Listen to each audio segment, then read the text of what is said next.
Baik, Assalamualaikum warahmatullahi wabarakatuh. Perkenalkan, nama saya Nadivia Larasati Utami dengan akhiran NIM 15. Di sini saya akan menjelaskan tentang isi dari buku Aswaja An-Nahdiyah pada bab 3 berjudul Akidah Aswaja An-Nahdiyah. Jadi pada zaman Rasulullah SAW, pada saat beliau masih ada, perbedaan pendapat di antara kaum muslimin langsung dapat diselesaikan kala itu dengan kata akhir dari Kanjeng Nabi Muhammad Rasulullah. Tapi sesudah beliau wafat, penyelesaian semacam itu tidak ditemukan. Sesungguhnya, pada mulanya persengketaan akibat pertentangan imamah, bukan persoalan akidah. Kemudian merambah ke persoalan agama. Adapun kelompok yang mengkompromikan adalah kelompok Ahlussunnah wal Jamaah.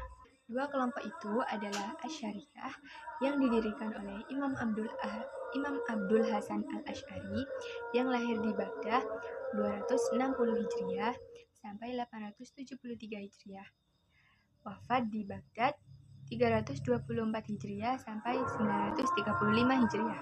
Dan Maturidiyah yang didirikan oleh Al-Maturidi, lahir di Maturid, Samarkand, wafat 333 Hijriah. Yang pertama ada konsep akidah Asy'ariyah. Akidah Asy'ariyah merupakan jalan tengah atau tawasud di antara kelompok-kelompok keagamaan yang berkembang pada masa itu, yaitu kelompok Jabariyah dan Qadariyah yang dikembangkan oleh Mu'tazilah. Jadi, kelompok Jabariyah itu berpendapat bahwa perbuatan manusia itu diciptakan oleh Allah dan manusia tidak termasuk pada perbuatan tersebut, tidak memiliki peranan apapun.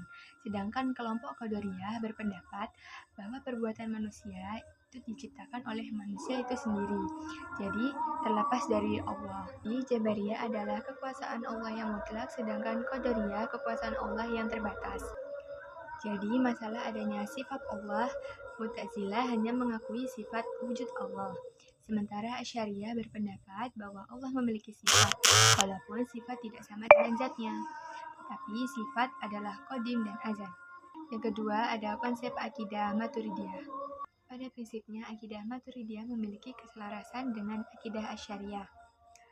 Perbedaannya adalah Asy'ariyah fikihnya menggunakan mazhab Imam Syafi'i dan Imam Maliki, sedangkan Maturidiyah menggunakan mazhab dari Imam Hanafi.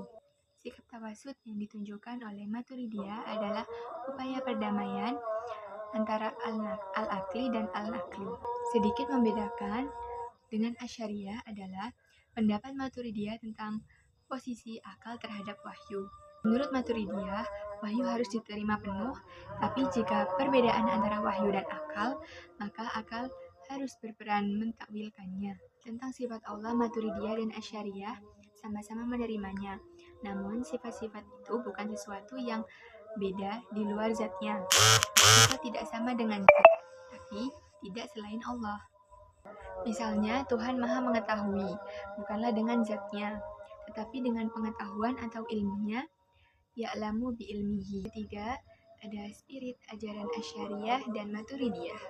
Munculnya Asy'ariyah dan Maturidiyah adalah upaya perdamaian kelompok Jabariyah yang fatalistik dan Qadariyah yang dilanjutkan oleh Mu'tazilah yang mengagungkan manusia sebagai penentu seluruh kehidupannya.